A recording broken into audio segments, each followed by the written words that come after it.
Ahead of the NSA level talks scheduled on Sunday, Pakistan has invited separatist leader for a meeting with the National Security Advisor Sartaj Aziz, the chairman of the moderate Hurriyat group Mirwais Umar Farooq, Hurriyat leader Sayyid Ali Shah Gilani and chairman of the Jammu and Kashmir Liberation Front Yasin Malik have been invited by the Pakistan High Commission. Remember, India had cancelled foreign secretary level talks in August 2014 after the Pakistan High Commissioner had held consultations with Kashmiri separatists. Pakistan's NSA, Sartaj Aziz, will travel to Delhi on the 23rd of August for talks with his Indian counterpart Ajit Doval.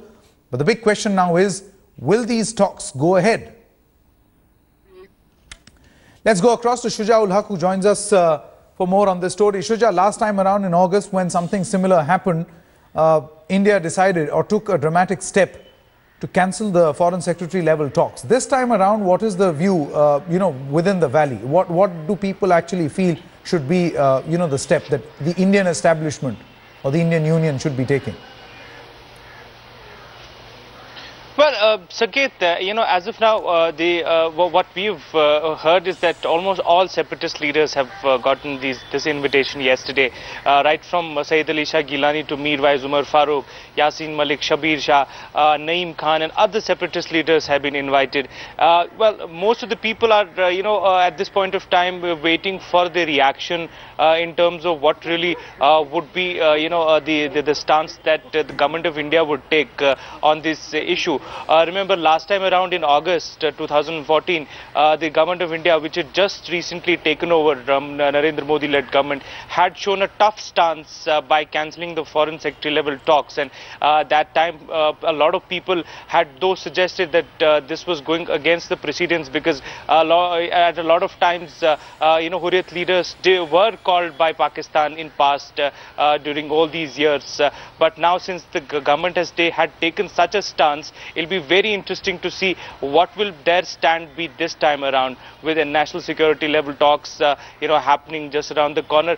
And on the same day, Pakistan High Commission inviting the separatist leaders. And let's just remember, it's not just a day ahead or just a day before. It's the same day, August 23rd, when these separatist leaders have been called for meeting to New Delhi. It's a very, very interesting move. In fact, I was speaking to some of these separatist leaders who do not want to comment on it at this point of time.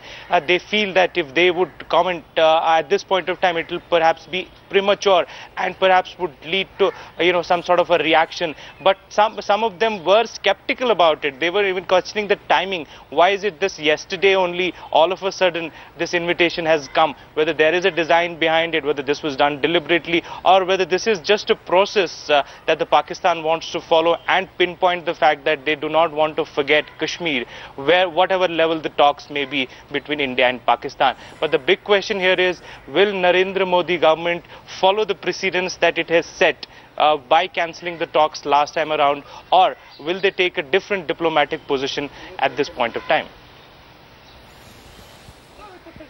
That's right. Shuja, do stay on with us. Gaurav Sawant also joins us on the phone line. Gaurav, what are you hearing from the Indian establishment? How is the Indian government actually going to react to this particular action? Saket, the government hasn't yet articulated its opinion on this, but the template is very clear. Before talks, no talks with Hurriyat. Pakistan is deliberately doing it because Pakistan not very keen on the National Security Advisor level talks between the two countries.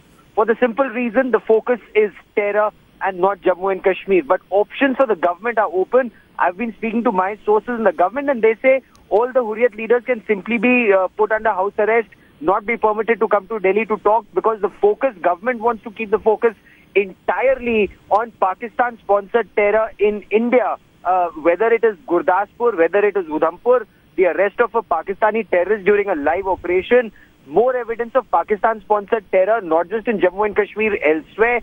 Also, the repeated ceasefire violations. In fact, we are at Hamirpur right now, where a series of ceasefire violations have taken place just last night, and Pakistan, that claims to talk about Kashmir, has ended up killing 6 Muslims in this area on the 15th of August in its unprovoked firing and shelling.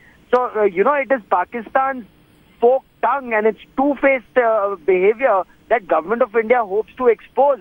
So, Officially, we still are waiting to see how Government of India reacts to it, but there are many options open, and government sources are telling me their focus will remain Pakistan-sponsored terror, Sanket. Okay. Okay, Gaurav Sawant there joining us with all the latest.